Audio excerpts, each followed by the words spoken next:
everyone, my name is Jenna, but you guys can call me Jen. Welcome back to my channel. Welcome to the start of a weekend vlog. Hi, hello. How's everybody doing? I'm tired, but I'm doing good, I think. You know, standard.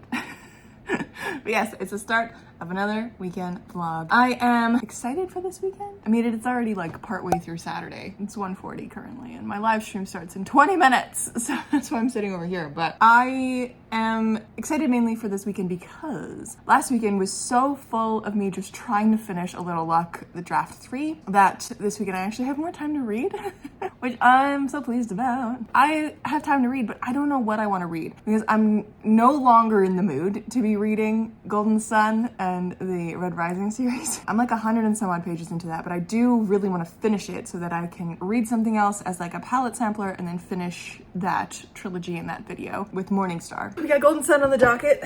We are that far in. Not a whole bunch of way in. 120 pages in, roughly. Yep. And I have a whole stack of books sitting there as possibilities. I have some sci-fi thrillers, With the Passengers by John Marr. I have another thriller by Riley Sager, The Last Time I Lied. I got Son of a Sailor by Marshall J. Moore, which is a cozy fantasy that I would really like to get to in the summer because it's like a seaside. I also have The Name Bearer by Natalia Hernandez, which is a fantasy. I also have another fantasy, The Son of the Void by Gabriela Romero Marcus. I also have this that I would love to read, and I also have an audiobook for it that's gonna expire on my Libby app soon, so Ancillary Justice. And I also have this library book as well. I went to the library and just cleaned house, apparently. I don't know what I'm in the mood for. I think that's the issue, because I was in the mood for like sci-fi and stuff like that, which is why I'm reading Golden Sun. And I was like, okay, well, I'm kind of still in the sci-fi mood, which is why I have Ancillary Justice. And I also have the third Expanse book up here, Abaddon's Gate. I have the audiobook for that on my Libby as well. I'm gonna be diving into that as well at some point. But then I was at the library and I was like, all I want to read are like fast page-turning thrillers, which is such a rare spot for me to be in, which is why I picked up those two thrillery books. So maybe those would be a good choice for this weekend. I also have another Riley Sager sitting over there at the house across the lake, which I do also want to read. I also have Immortal Longings by Chloe Gong from the library as well. It's sitting over on my piano. I would like to try that one because I didn't like Chloe Gong's YA, so I'm gonna try Immortal Longings just to see if her fantasy works better for me or her adult fantasy works better for me. I have low expectations because I don't love Chloe Gong's writing, but we'll see. This is like her 4th or 5th book out in the world now, so maybe she's gotten better since These Violent Delights. We'll see. We'll see whether this turns into a sci-fi vlog, a thriller vlog, a random just testing books out vlog. Who the hell knows? Today I have my live stream, 20 minutes as I said. 15 now because I've been talking for a while. I would like to get some work done on A Little Luck, back into some line edits, which is making me very happy because last night I actually did something brand spanking new. I've been going over line edits for part 1, which I'm technically done, but you'll have to wait for my editing vlog for what I did for that because it's fun and spicy, and I'll save it for that vlog. Other than that, once the live stream is done today, I'm gonna actually devote my evening to reading. So maybe I can get Golden Sun done today. That would be prime. Honey? That might be the goal. Or if I'm just really not in the mood for Golden Sun, I might dive into a thriller. You've got a big storm coming. Just so like I have something quick and spicy to get through. Anyways, it's the weekend. I'm excited. I hope you guys are as well. I am gonna be here working on some line edits with my iced coffee for A Little Luck. Good news, I'm a lot less stressed than I was last weekend because now I have in my brain like the whole rest of the month is just opened up because line edits don't take me nearly as long. And it's just a matter of me going over the book over and over and over and over and over again. That is in my brain so much easier than doing a full rewrite that I was doing because sometimes that can take me so long. So the fact that I'm done that and I've hit deadline for that, and now I'm just on line edits, I'm so pleased with myself. I'm very pleased with where it is now, which is such a nice feeling to have. Tomorrow, I'm gonna have coffee with one of my students, actually. She's been a student of mine since like for the majority of my teaching career, and I've been teaching now for like 12 years or something ridiculous. She's going into university this year, and she was like, hey, do you want to go for coffee? And I'm like, hell yeah, I want to go for coffee. I will forever just try to keep you in my life, you know? Like, I love her so much. She's such a delight to have in the studio and also as a friend now, which is so fun. Oh my God, that starts up in 3 weeks. Also, my birthday is in just over 2 weeks now. What the frig? I turned 26. Virgo season's almost upon us. I'm excited for September because there's a few things that are going on besides like teaching kicking off again, and hopefully the weather's gonna start cooling off. I really needed to chill because it's too fucking hot. It's my birthday. I'm gonna be handing off my book to proofreaders and ARC readers and all sorts of stuff so I can start thinking about book 3. And I'm just blabbing now. This is like a gab session between you and me, my friend, because I love talking to you so much. And I feel like I need to catch up on stuff with you guys. The next book in the Arama book series is going to be a little bit more fantasy leaning. I don't know if any of you have read Miss Percy's Pocket Guide to the Care and Feeding of British Dragons, but it has a trope like that one does in it, mainly the care and keeping of a creature.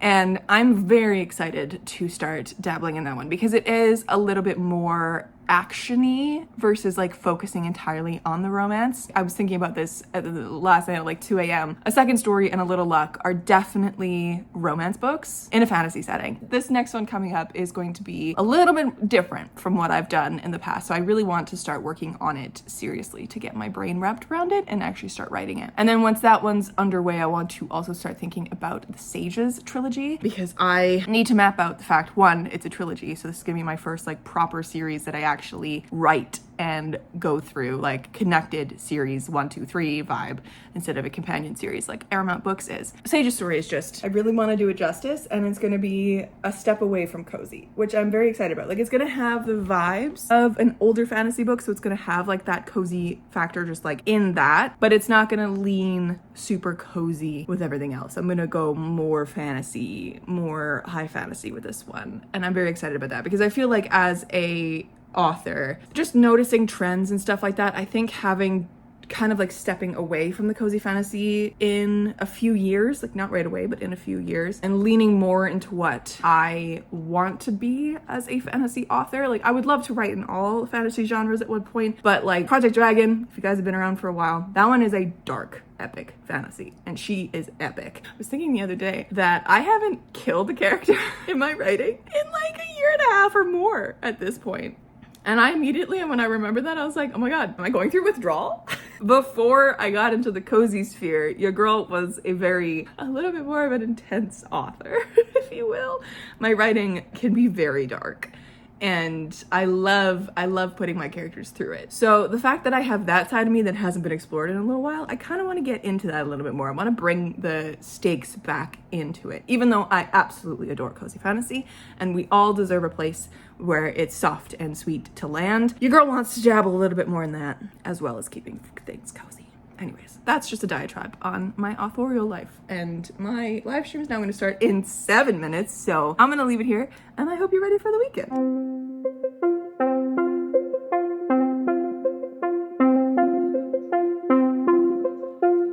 Let's try it. Well, my friends, 2 books down, both failures. I got both of these library books. I read I was gonna try aim for 50 pages of Immortal Longings to see my vibe, and I ended up making it to 43. Just so bored, I couldn't care less, and I was like, nah, we're gonna put that down, we're gonna try something else. So I then picked up Passengers by John Mars, and this one too, I couldn't stop reading it, and it was honestly such a fast read. I ended up reading about 125 pages of the book before I decided that it was so stupid and ridiculous that I was just like, okay, 125 pages in, and I read that so quickly. I'm just gonna really quickly just peruse and burn my way to the end just to see kind of what happens, and no. No for that one. So 2 books down. It is now 7. I am so hungry, and I kept just being like, oh, I'm gonna give it another 5 pages and I'll go get some dinner, and it's like an hour and a half later. I'm so hungry, so I don't know what I'm gonna eat. But the reading for this weekend so far has been absolutely awful, so I'm gonna take a break, make some dinner, watch something on TV, don't know what, maybe do a little bit more editing, set up part 2 of my book and work on that. What an abysmal reading day so far. A DNF and like maybe a 1 star, just not even, no.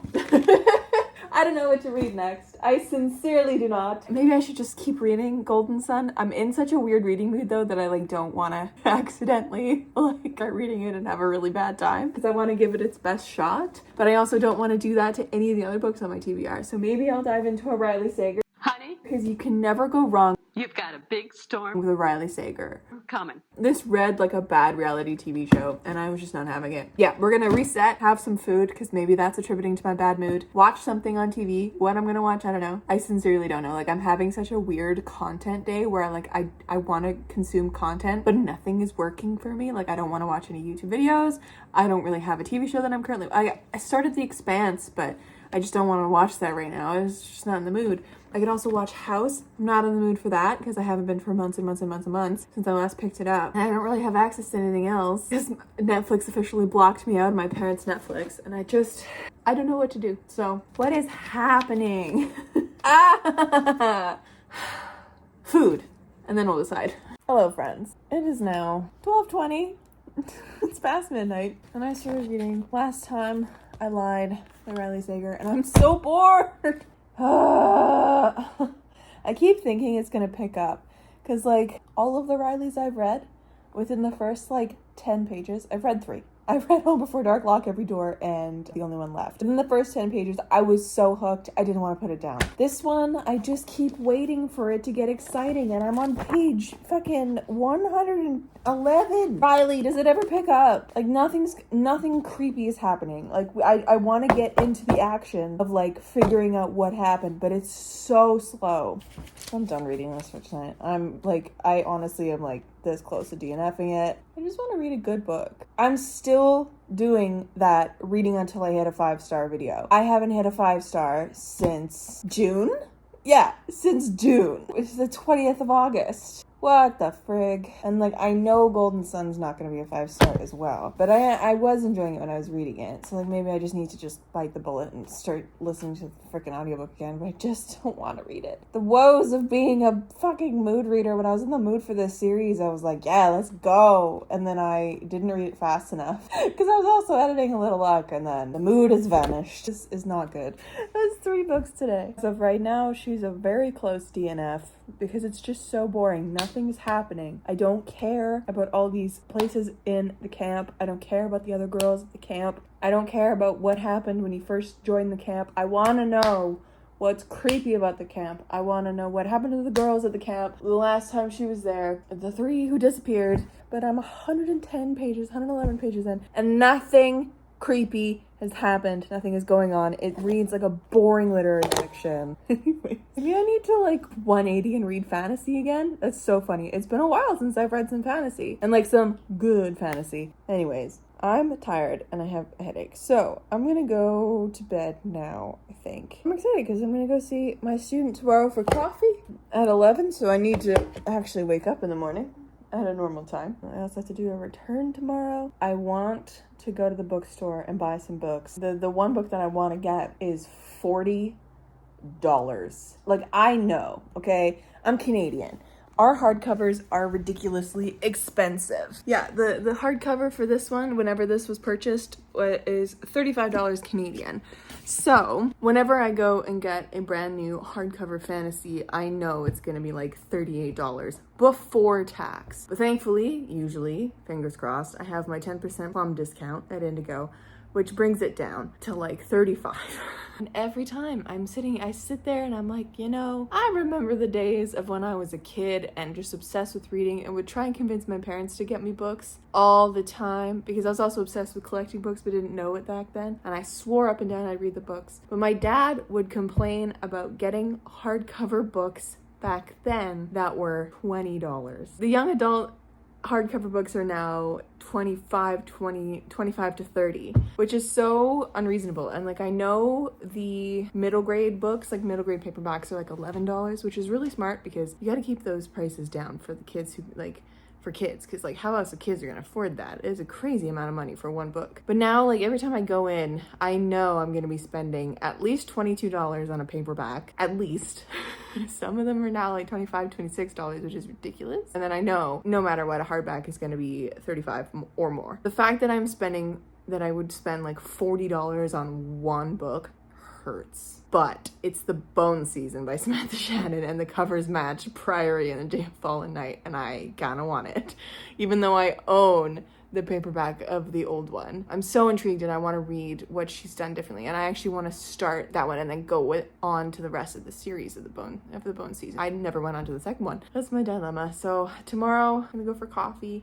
Gotta do a return at Old Navy. And then I've been needing to go to Walmart for literally weeks now, and I just keep putting it off. I probably won't go tomorrow, but I do need to. But maybe tomorrow I'll go to the bookstore, even though I did just buy 5 books on Book Outlet. I was just like, as a treat to myself, because I finished draft 3 of A Little Luck. I'll get some books. I really want to go get a few in store. Like, I really want to get Assistant to the Villain, which is that one TikTok girl's book, the one who's always like, this is what it would be like if I was the assistant to a morally grave villain or whatever, like sunshiny, happy. And I want to give that book a try. It sounds really fun. It sounds really fun, and unlike anything I've read. So I think I'm gonna give that one a try. And I also want to see if they have Foundry Side by Robert Jackson Bennett, because I want to get that and then get possibly the next 2 from the library, but I want to own the first book of Foundry Side because I really enjoyed it when I read it. I want to do that as a series video. But after my Red Rising one, once I'm done it, the next one that I'm going to do is the S.A. Chakraborty City of Brass trilogy, because I put it up for vote on my Instagram, and that's the one that like overwhelmingly won. There was a few that like people were really interested in seeing, like the Magnus Chase and the Kane Chronicles were also up there, so I'm thinking I might save one of those Riordan ones for like November, December, when my brain doesn't want to work. I might save that for then. But the next series video, once I'm done reading this one and then Morningstar, is going to be S.A. Chakraborty. And I also really want to read Robin Hobb's next trilogy, but I think because it doesn't quite fit the mold of my series videos where I like reread the first book of a series and then go into the rest of it, I think I'm just gonna slowly make my way through the Robin Hobb Ship of Magic trilogy on my own and like include it in reading vlogs and stuff, but not do like an actual series video on it because it doesn't match the format that I've been doing. Anyways, that's what's happening. Today has been abysmal. Books back to back to back. Alas. Anyways, hopefully tomorrow is better, and hopefully I read something better tomorrow.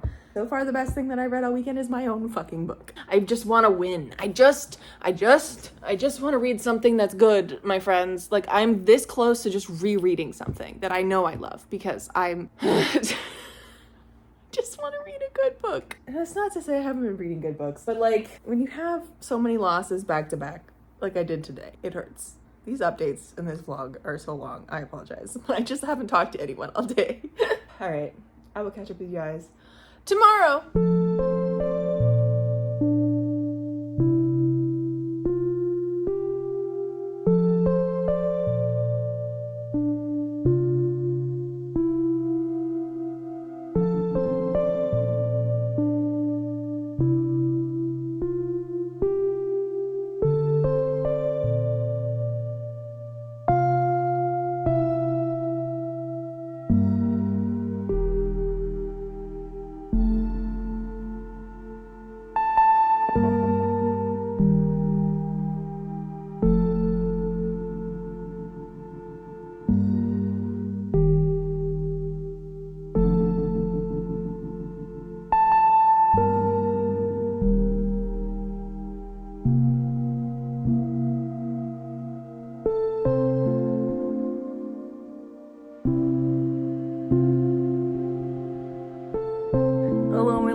Happy Sunday! I'm here just about to sit on my couch. I just had a shower at 8:30 at night.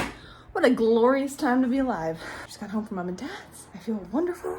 I've had an absolutely fantastic day, my friends. I went to go visit with my lovely student who is just absolutely wonderful. Earlier today, we went to a coffee shop that I've never been to in my city, but oh man, was that coffee delicious. I had an iced cafe mocha, and it was just so good. So I love it. If you guys have a good earth where you live, I recommend. I don't know if it's a chain or not, but yeah, that's kind of where I'm at. I just put you on the book that I'm about to start reading. Hold on. Then after that, I decided to go to the bookstore. As I said I was planning on doing, I picked up Foundry Side and The Assistant to the Villain, which is like sitting over there. I'm very unprepared for this clip. But yeah, I picked up those 2 books. I picked up Foundry Side specifically because, as I said yesterday, I want to do a series video for this one in the fall, which is very exciting. And when I was there, I saw it and I was like, well, that's gonna go with me. I almost picked up the sequel to First Sister as well, but I was like, I'll just get 2 books instead of 3.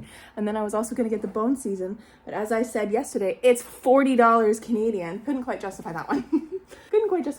So it's kind of just there. I might add it to my Amazon wish list just so that I remember it's there. I think I get like 25% off on my birthday as like part of being part of Plum Plus. I might go get it then. Who knows? That was my day, and I did a return.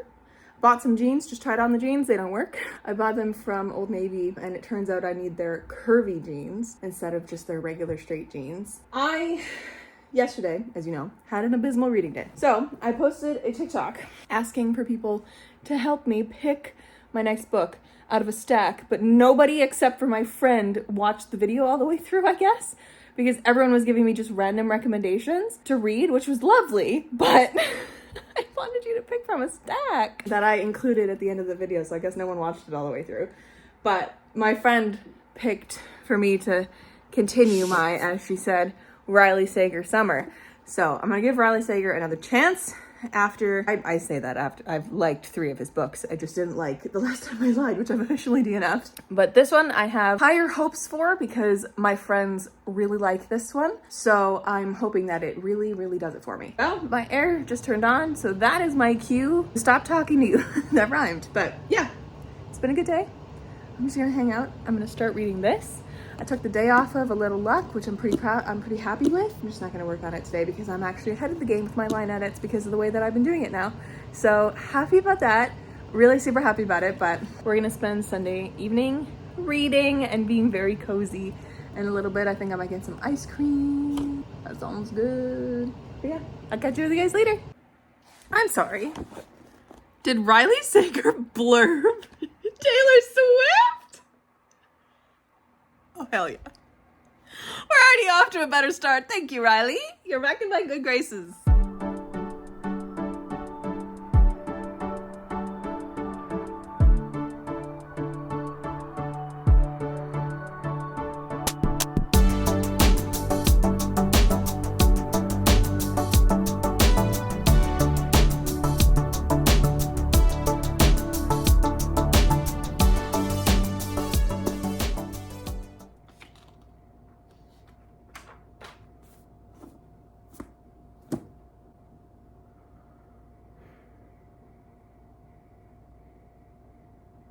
I didn't like it. Oh my god, is Riley Sager no longer an author for me? What is happening? I read it all though, and it was kind of interesting. It did something that I thought that Riley would never do, which is great for him and a little disconcerting for me because it wasn't satisfying. Because if that happened to Blank's husband, I'm gonna try to do this in the most spoiler-free way as possible. If that happened to Blank's husband, then where were the girls? Wouldn't they be there too? Questions. I don't know why this one left a bad taste in my mouth. Yeah, I just didn't really enjoy it. It didn't have the thrilling aspect I've come to know from Riley's the 3 books that I liked of his, Home Before Dark, Lock Every Door, and The Only One Left. Because like from those, I was in it right away. Immediately, I was like, yes, let's go. I just had a great romp all the way through. And then The Last Time I Lied was boring for 110 pages, so I stopped because no. And then this one just didn't ever get to that like really highly, my heart's pounding, I can't put this down intrigue. Honestly, the reason why I'm up until, what time is it? 1:30? Yeah, 1:30. 1, because insomnia. 2, because 1, I'm wide awake. And 3, because if I hadn't kept going, I would have never picked this back up again because I just didn't care enough about it. I don't know, it felt very heavy-handed with the, like, trying to paint this husband as bad. So what this is it brings in the trope, which I think is why I don't like it very much, because this trope apparently just doesn't work for me. Like, it's never interested me before, this specific trope, which is a trope. Oh, my water bottle's here. I forgot to put it there. This is a trope that is in The Woman in the Window, The Woman on the Train, where a woman is like obsessed with people that she is watching from somewhere. So this follows Casey, our main character, and she becomes, like, she just generally is in a really shitty place. So if you are at all triggered by alcoholism and addiction, do not read this, because it is all that. Because Casey is so addicted to alcohol, it's unreal. So all she's doing is just drinking herself into a numbness where she doesn't feel anything anymore, and like watching the lake. She's just been watching the lake at her lake house. There's this house directly across the lake from her, like a quarter of a mile away, that's made out of like, its windows are just like glass. It's like super, well, obviously windows are glass. It's one of those really rich houses, like the whole back of the house is glass, so you can see into pretty much every room, kind of a thing. So she takes it upon herself to watch the couple there because she gets really intrigued by them. She saves the wife from drowning right at the beginning of the book because she is watching the lake, and then she sees something move in the middle of the lake, and she's like, what the hell's that? And then another thing happens, and it's a hand. So she like goes out into the lake, saves the woman, and like kind of starts a friendship with her, and like kind of gets to see a little bit of the relationship and the person that she is for like a day and a half, 2 days, and then she goes missing. And and Casey witnesses like the moments before the wife goes missing, as is apt in these tropes. And then it's Casey trying to figure out what happened to Catherine. And of course, like the first part of it is just painting the husband or fiance or whatever of Catherine in a really bad light. And like the whole time I'm like, okay, yeah, like we get men are just awful. And also Riley goes off on a diatribe in the back here about like how hard it is to be a woman. And it felt so gross. There was one moment where I was like, is he gonna bring transness into this? He didn't. But like, it just, some of the things he did in here just left me with a really bad taste in my mouth, and I couldn't really tell you why. Like this man, my friends because we're apparently just having a Riley Sager summer. Like all of us are reading Riley Sager's books right now. Well, all my friends keep saying that he is a white man and he is like on thin ice. He is on the edge, because like, all of us kind of collectively are a little bit off-put by like Grady Hendrix writing, because Grady Hendrix as well writes women-led books very frequently. I don't know if it's all of his books, but the Southern Book Club's Guide to Killing Vampires is led by a woman. Final Girl Support Group, led by a woman, that kind of a thing. So, but Grady Hendrix books leave like such a bad taste in my mouth, and they're not like, I just don't enjoy the one that I read. I just didn't really love it that much. It wasn't that good of a time, and the treatment of women in his books is just not fun. But then Riley's over here. I thought Riley Sager was a woman for a really long time, because the name Riley is a unisex name, if you will.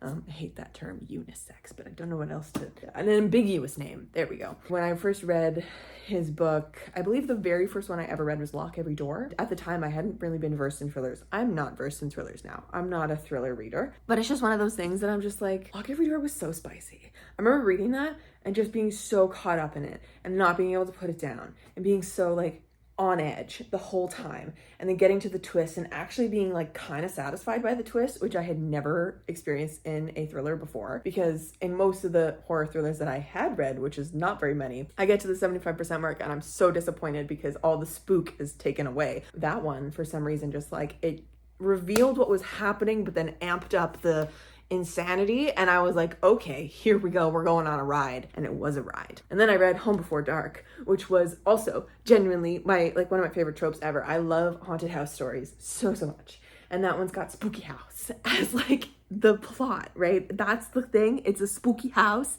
That's like the clencher for me. And it was just so much fun. And then we got to the 75% mark, and I was just like, the reveal happened, and I was like, what the hell is happening? And my friend Sophie, she read it after me, and her mom is a retired judge, and she actually called her mom texted her mom when she was done, just to ask if what happened at the end of the book is even a thing that could happen. And her mom was like, absolutely not.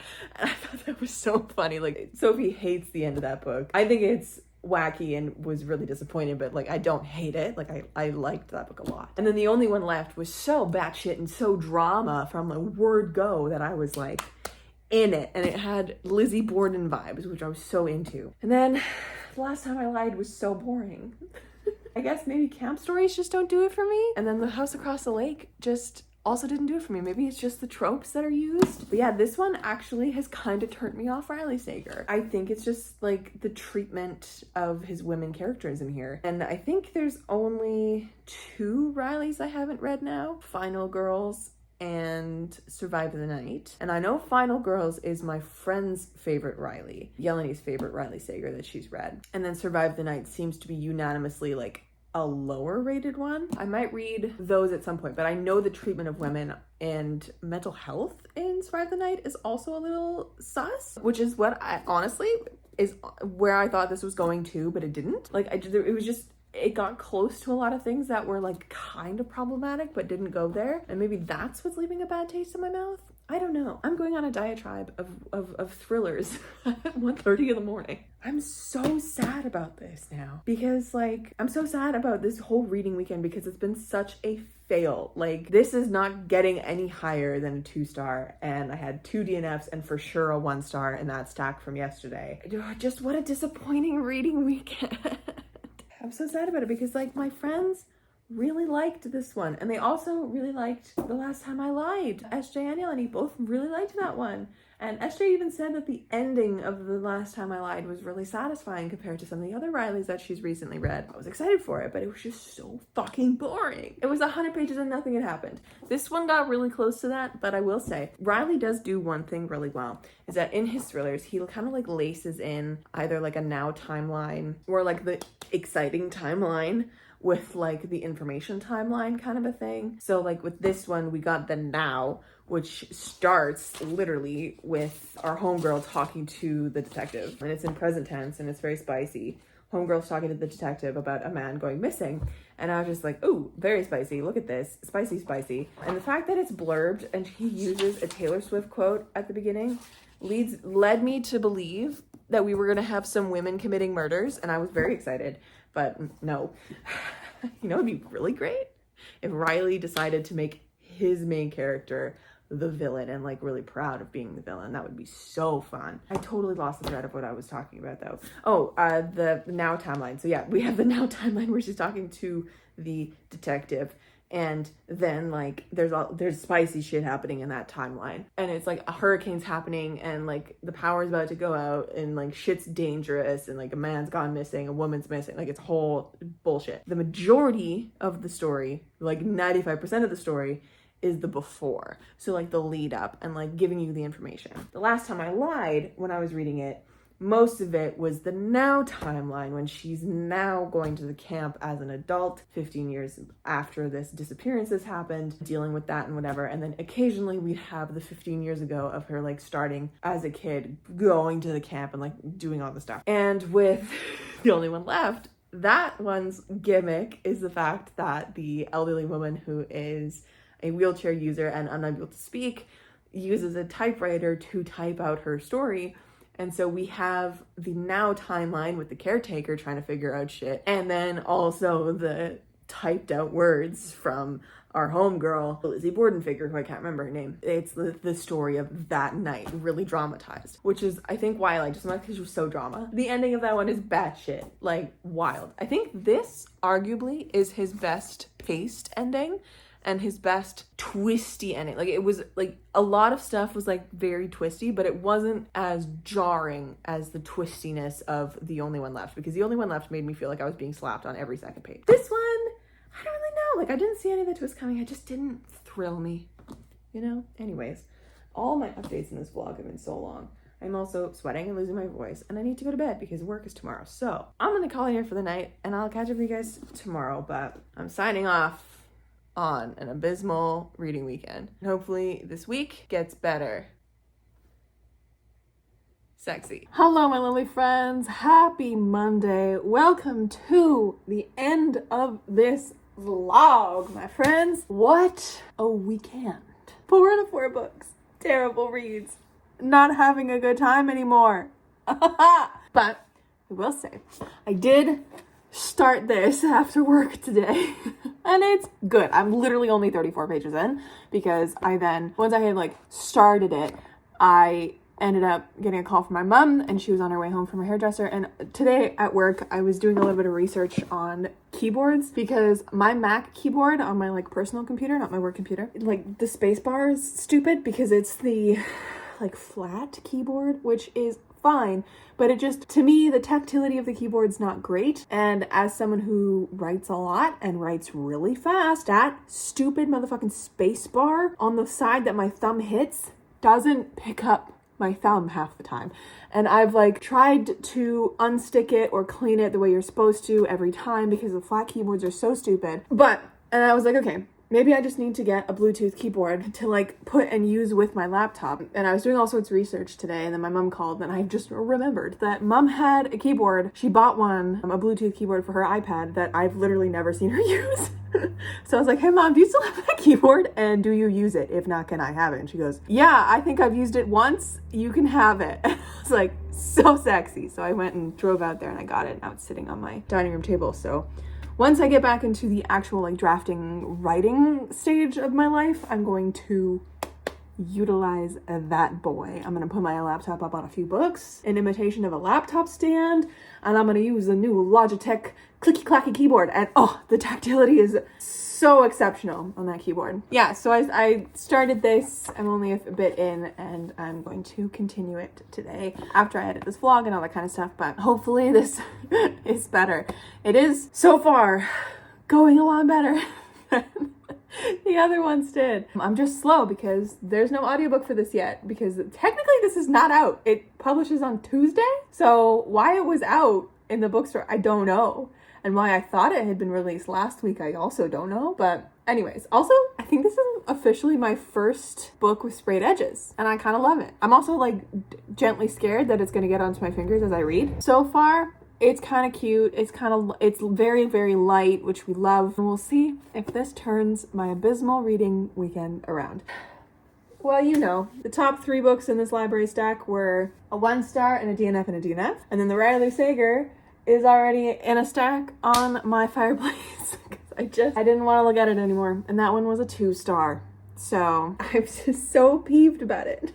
That was the weekend. I'm a little ahead of the game with the edits to A Little Luck, which is always fun and exciting. I'm conflating so many things on my checklist into one way of editing this go around. And honestly, the way that I'm doing it, I don't think I need a proofreader.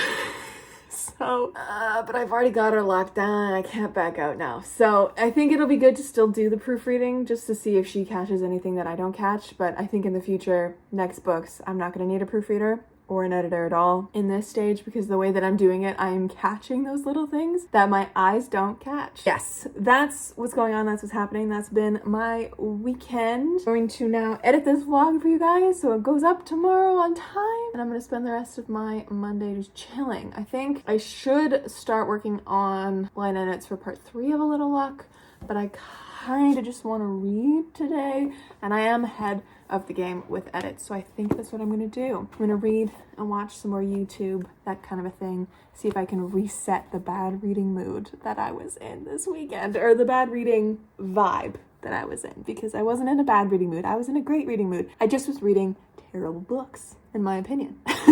Anyways. All right, my lovely friends, thank you so much for hanging out with me this weekend. Please let me know down below if you have had reading weekends like this before in your life, or reading times like this before in your life, where you've read like just a slew of terrible books back to back to back, or like mediocre books at least back to back to back, because I've had about 5 in a row now. I'm so peeved about it.